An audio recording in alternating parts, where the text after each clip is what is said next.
Assalamualaikum warahmatullahi wabarakatuh. Perkenalkan, saya Dwi Rantini, dosen tetap yang ditugaskan pada program studi Teknologi Sains Data, Fakultas Teknologi Maju dan Multidisiplin Universitas Airlangga.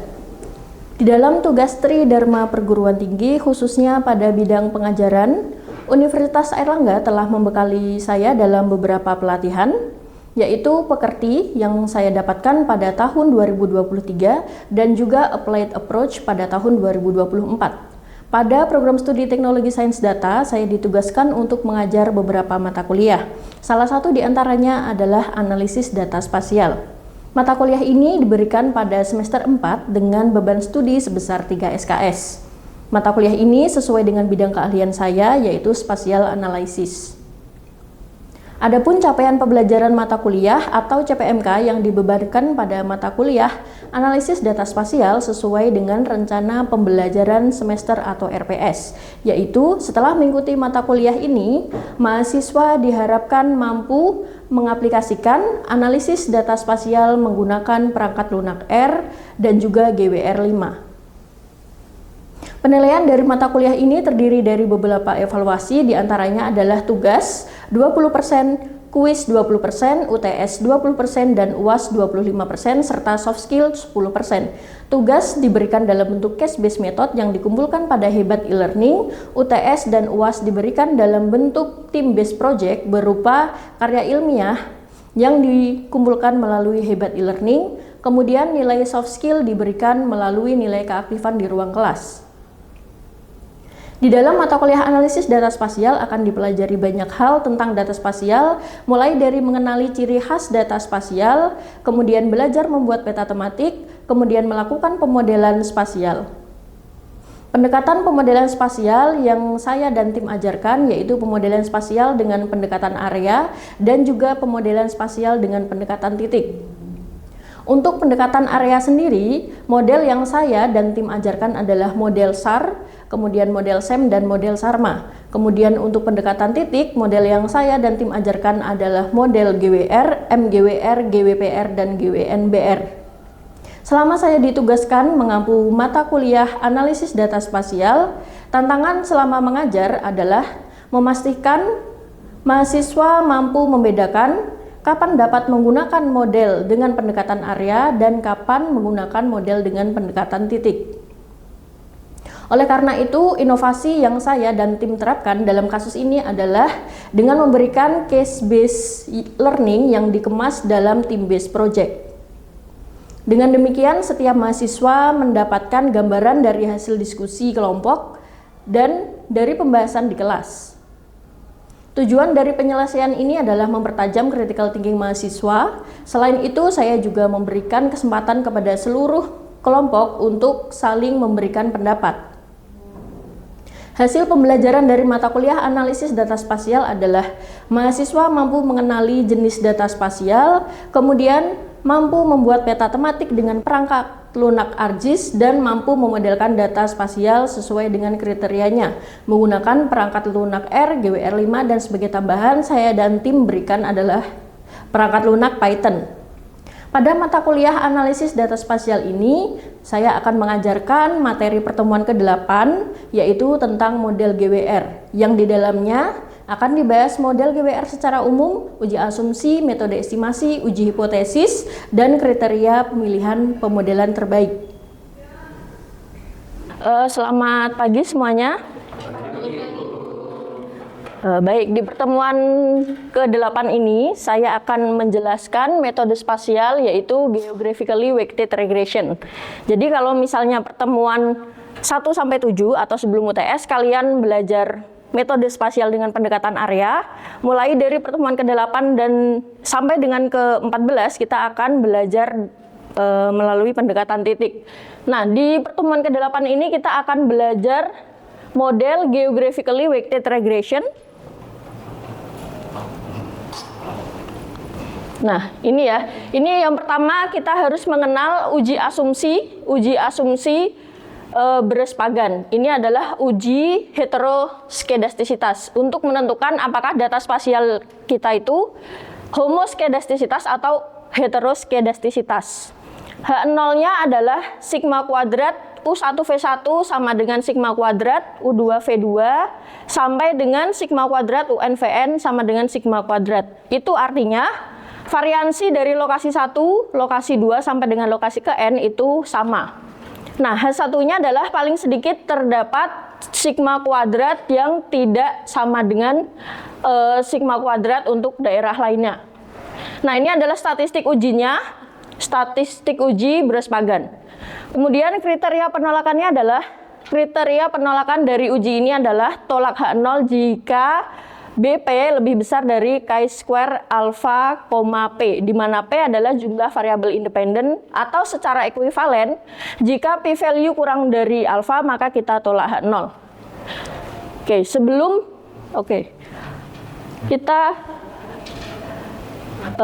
Sebelum saya lanjutkan ke model GWR, mungkin saya ingin menanyakan lagi, apakah kalian masih ingat sebelum UTS dengan menggunakan metode pendekatan area, modelnya ada apa saja? SAR. Model SAR, oke betul. Satu lagi? SEM. Satu lagi? Oke, masih ingat ya, itu adalah model pendekatan area sebelum UTS, itu yang diajarkan. Nah, ini adalah model GWR. Ya, ini contoh peta spasial ya. Kita tahu bahwa kalau menggunakan data spasial, setiap area itu memiliki informasi yang berbeda-beda.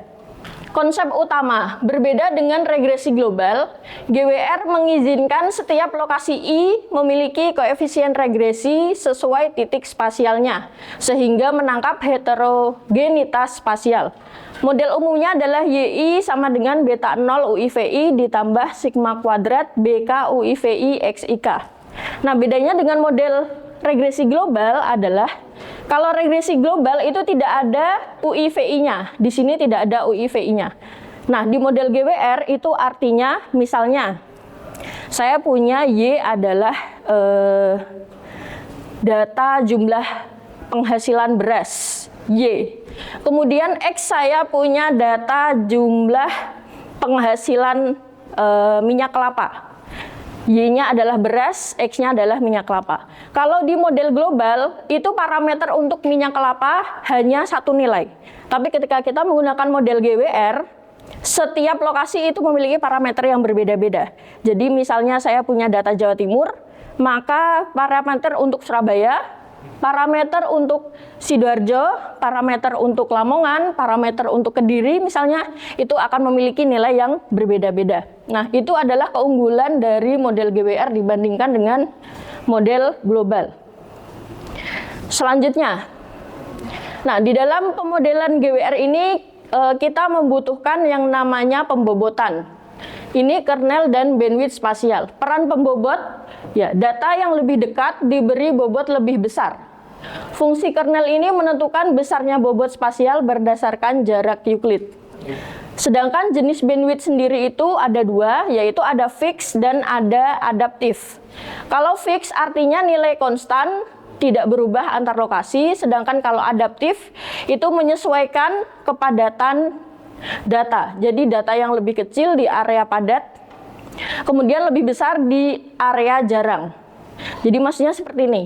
Ini adalah contoh bandwidth fix, ini adalah contoh bandwidth yang adaptif. Jadi di sini grafiknya besarnya sama, luasnya sama, lebarnya sama. Sedangkan yang adaptif di sini dikatakan bahwa kalau datanya di area padat itu bandwidthnya lebih kecil ya. Jadi ini areanya padat, makanya di sini range-nya lebih kecil, sedangkan ini areanya jarang, maka jaraknya lebih besar. Kemudian fungsi kernel umum itu ada beberapa jenis. Salah satu diantaranya adalah Gaussian, kemudian ada eksponensial, ada B-square, ada tricube, ada boxcar. Nah, masing-masing memiliki versi fix dan juga versi adaptif. Jadi misalnya versi fix dari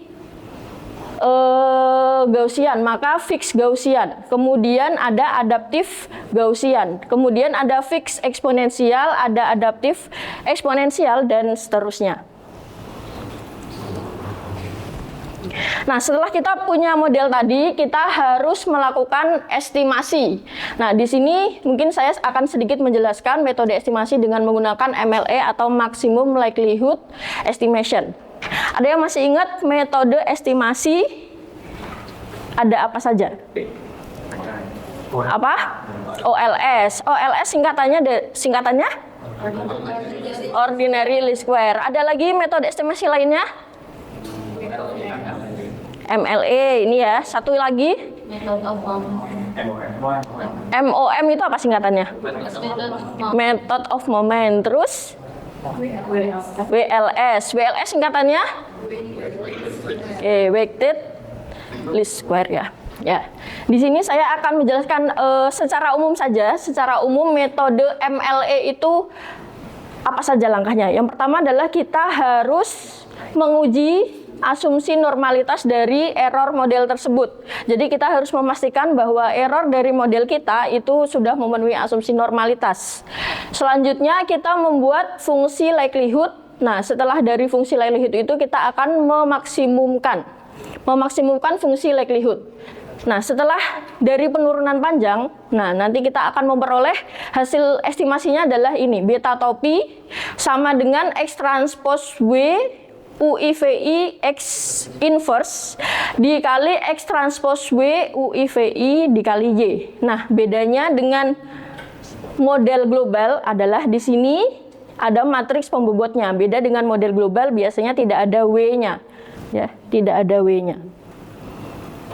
Nah, setelah kita tahu modelnya, kemudian kita melakukan estimasi, tentunya kita harus menguji apakah parameter yang kita dapatkan itu signifikan atau tidak. Nah, ini kita melakukan uji signifikansi parameter H0 beta K UIVI sama dengan 0 dan H1 beta K UIVI tidak sama dengan 0. K mulai dari 1, 2 sampai dengan P dan I 1, 2 sampai dengan N.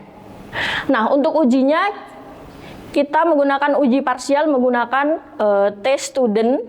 Nah, ini adalah T hitungnya. T hitungnya adalah beta K UIVI dibagi dengan standar error beta K UIVI. Nah, nilai T hitung ini akan dibandingkan dengan T tabel yang memiliki derajat bebas N minus P minus 1. Jika harga mutlak T hitung ini itu lebih besar dari T tabel, maka H0 ditolak. Artinya, parameter beta K UIVI dinyatakan signifikan terhadap model GWR. Kemudian, ada kriteria kebaikan model. Nah, kriteria kebaikan model ini ada AIC dan turunannya, yaitu AICC atau AIC corrected. Kemudian ada R square, kemudian ada adjusted R square.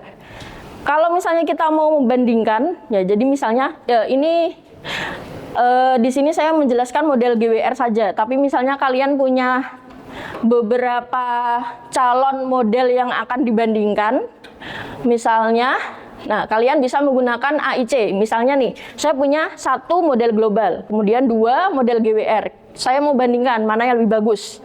Saya akan menggunakan AIC dan AICC R square adjusted R square. Kalau kita melihat AIC, maka kita lihat nilai AIC yang paling kecil. Kalau R square dan adjusted R square, kita menggunakan nilai R square dan adjusted R square yang paling besar. Nah, itu adalah cara memilih model yang baik. Kemudian ada yang namanya, ya selanjutnya, uji variabilitas spasial. Uji variabilitas spasial. H0 beta K U1 V1 sama dengan beta K U2 V2 sama dengan beta K UN VN. Artinya kita akan menguji parameter beta K di setiap lokasi itu apakah sama atau tidak. Ya, kita akan menguji beta K di setiap lokasi itu sama atau tidak. Statistik ujinya adalah F3. Kemudian statistik F3 mengikuti distribusi F dengan derajat bebas pembilang ini dan penyebut adalah ini. Kriteria penolakan H0 jika F3 lebih besar dari F tabel, yang berarti variabel itu bersifat lokal. Jika yang terjadi adalah sebaliknya, maka variabel itu bersifat global. Nah, nanti kita akan menguji apakah misalnya kita punya model dengan variabel bebasnya itu 3. Kita akan menguji apakah parameter dari variabel bebas 1 itu global atau lokal. Parameter dari variabel yang kedua itu lokal atau global. Kemudian kita uji lagi parameter dari variabel yang ketiga itu lokal atau global. Nah, setelah itu kita akan bisa menentukan mana-mana saja yang lokal dan mana-mana yang global. Nah, setelah tadi kita belajar metode GWR, kita akan mempraktekkan di perangkat lunak R. Ini saya jelaskan dulu datanya. Nah, kira-kira kalau misalnya datanya ini Kabupaten Bangkalan, Kabupaten Banyuwangi, Kota Batu, ini daerah mana? Provinsi Jawa Timur ya. Di kolom pertama ini ada kolom SLTA, kemudian ada kolom D2, D3, D4, S1, kemudian Y, kemudian ada long. Nah, ini long adalah longitude. Kemudian lat ini adalah latitude, ini adalah ID number. Ini adalah ciri-ciri dari data spasial, yaitu ada data longitude dan latitude-nya. Y ini merupakan jumlah mahasiswa baru, ya. Ini adalah data penelitian saya salah satunya ya. Ini adalah Y merupakan jumlah mahasiswa baru yang keterima di universitas terbuka. Jadi misalnya cara bacanya adalah 172 mahasiswa baru UT berasal dari Bangkalan. Nah, SLTA berarti jumlah lulusan SLTA di Bangkalan ada sekian, kemudian jumlah lulusan D2 di Kabupaten Bangkalan ada sekian, jumlah lulusan D3 di Kabupaten Bangkalan ada sekian, dan seterusnya. Ini adalah contoh data yang akan kita olah untuk model GWR nantinya. Nah, saya akan menggunakan R. Nah, di sini udah kelihatan ya. Saya akan menggunakan software R di sini. Oke, kita run dulu. Nah, di sini kita butuh beberapa library. Library-nya ini harus di-download dulu dan di-install ya. Ini library-nya ada beberapa, ada DPLYR, LMTest, CAR, dan seterusnya. Ini kita run saja menggunakan R ini. Oke. Setelah itu, nah, ini kita atur set WD. Set WD ini adalah folder tempat kita bekerja. Jadi supaya nanti tidak pindah-pindah folder, kita set dulu set WD-nya ada di sini. Kemudian kita input datanya. Ya, kita input. Nah, ini saya besarkan. Dipastikan datanya sesuai dengan data Excel yang tadi saya tampilkan ya. Jadi di sini ada Kabupaten Bangkalan, Kabupaten Banyuwangi, dan seterusnya. Ada kolom SLTA, ada kolom D2, ada kolom D3, D4, S1, kemudian variabel Y. Variabel Y ini variabel dependent kita. Berarti variabel SLTA, D2, D3, D4, S1 adalah variabel independent. Kemudian ini adalah koordinat longitude dan latitude-nya. Setelah kita inputkan datanya, nah, kita perlu menginput petanya. Jadi petanya jangan lupa. Ya, petanya kita run dulu.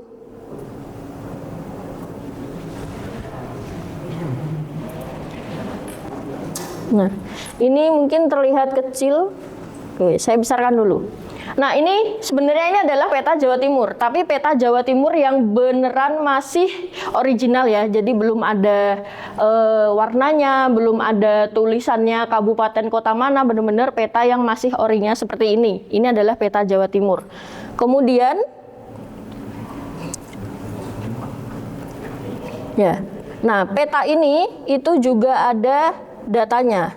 Coba peta ini juga ada datanya, dan kita harus pastikan sebentar.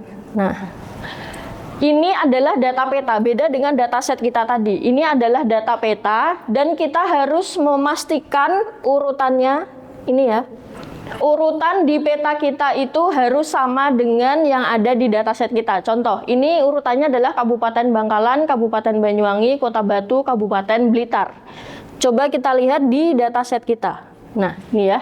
Dataset kita Kabupaten Bangkalan, Kabupaten Banyuwangi, Kota Batu, Kabupaten Blitar. Nah, ini sudah sama. Jadi jangan sampai urutannya itu berbeda antara dataset kita dengan data punyanya peta Jawa Timur.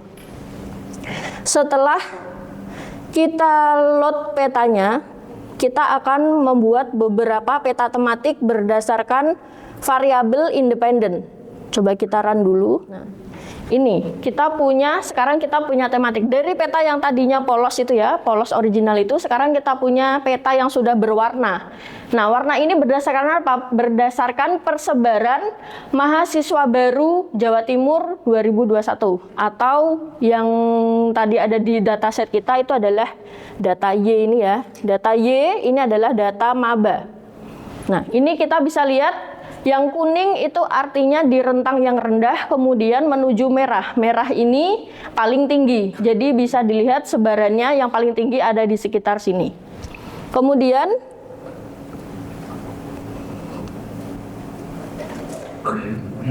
kita run lagi. Nah, ini mahasiswa baru. Nah, kalau tadi itu range-nya itu default dari R-nya, mulai dari di sini tadi angka terendah sampai angka tertinggi, sekarang kita bisa setting sendiri. Ada kategori very low, ada high, dan very high. Nah, di sini berarti harusnya cuma ada 4 warna saja, karena kita sudah setting dia menjadi 4 bagian. Ini adalah persebaran jumlah mahasiswa baru di Jawa Timur. Ini captionnya menyesuaikan ya. Kemudian kita akan memodelkan dengan regresi global. Ya, regresi global. Tadi di materi sudah saya jelaskan, kita harus menguji apakah error dari model kita itu sudah normal atau belum. Nah, di sini kita sudah lihat Shapiro-Wilk ya. Normality testnya kita pakai Shapiro-Wilk karena p-value-nya ini kurang dari alfa 5%, maka bisa dikatakan bahwa data kita itu sudah memenuhi asumsi normalitas. Selanjutnya ada, nah yang tadi saya jelaskan ada Bruce-Pagan. Ini karena p-value-nya kurang dari 0,05, maka data ini adalah data heteroskedastisitas. Kemudian ini adalah proses ya, dari contiguity ini adalah proses membuat matriks pembobot spasial.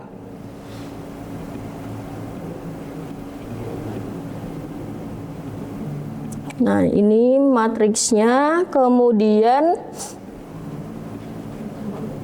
modelnya ada di ini ya, seperti yang saya jelaskan di materi sebelumnya. Kita punya, saya di sini tidak mencoba semua bandwidth, jadi hanya beberapa. Di sini ada bandwidth fixed Gaussian. Kita run dulu, kemudian kita buat bobotnya, kemudian ada adaptive Gaussian, kemudian modelnya, kemudian ada bandwidth B-square, kemudian model GWR B-square, kemudian, nah ini, Nah, jadi saya hanya mencoba beberapa. Di sini ada fixed Gaussian, adaptive Gaussian, dan B-square. Bandwidth-nya yang terbaik itu ternyata untuk fixed Gaussian adalah 120,52. Untuk adaptive Gaussian ada 0,63, kemudian untuk B-square ada 268,3. Nah, ini dapat dari mana? Kita lihat dari CV score-nya yang paling kecil dari bandwidth-bandwidth yang sudah ada. Nah, sekarang kita akan mencari hasil estimasinya. Hasil estimasi dari setiap parameter.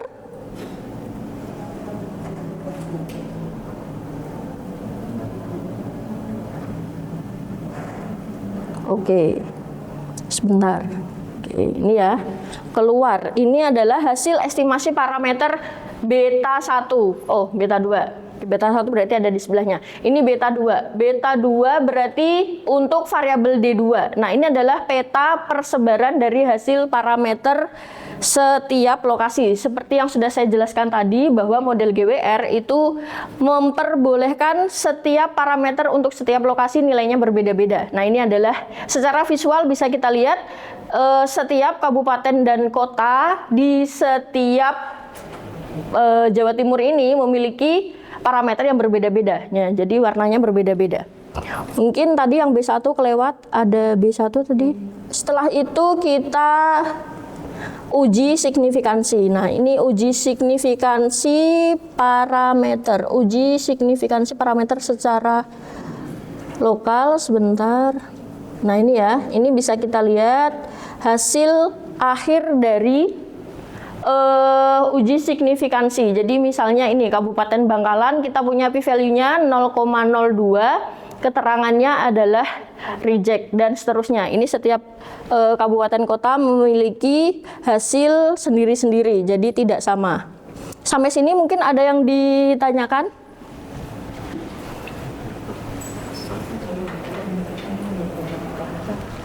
Tidak ada? Ya, sedikit intro untuk pertemuan selanjutnya. Itu ada mix geographically weighted regression. Kenapa mix? Karena yang tadi saya singgung sebelumnya, ada variabel yang sifatnya lokal, kemudian ada variabel yang sifatnya global. Nah, ini saya kasih penjelasan sedikit. Ya, bedanya dengan model GWR yang tadi adalah bedanya ada di kuning dan merah ini. Jadi yang kuning ini adalah variabel global, kemudian yang merah ini adalah variabel lokal. Karena ini berlaku untuk semua lokasi, dan ini setiap lokasi memiliki jumlah yang berbeda-beda. Ada pertanyaan untuk pertemuan hari ini? Saya mau tanya. Ya. Jadi untuk setiap uji tadi harapannya itu selalu betul atau bagaimana ya untuk harapannya? Ya. Model itu baik. Kalau model itu baik ya. Nah, ujinya itu beda-beda.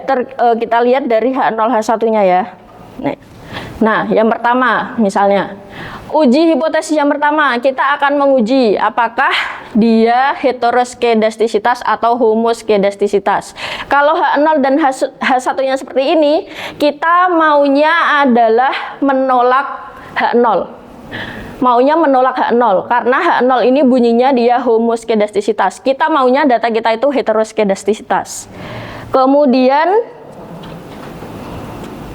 contoh lagi seperti ini. Ini adalah uji signifikansi parameter tergantung H0-nya. Ini H0 H1, H0 H1. Kita maunya parameter kita maunya signifikan, makanya kita maunya menolak H0 supaya signifikan. Mungkin ada lagi uji, oh tidak ada. Oke, ya mungkin itu pertemuan perkuliahan untuk minggu ke-8. Terima kasih atas perhatiannya. Selamat siang.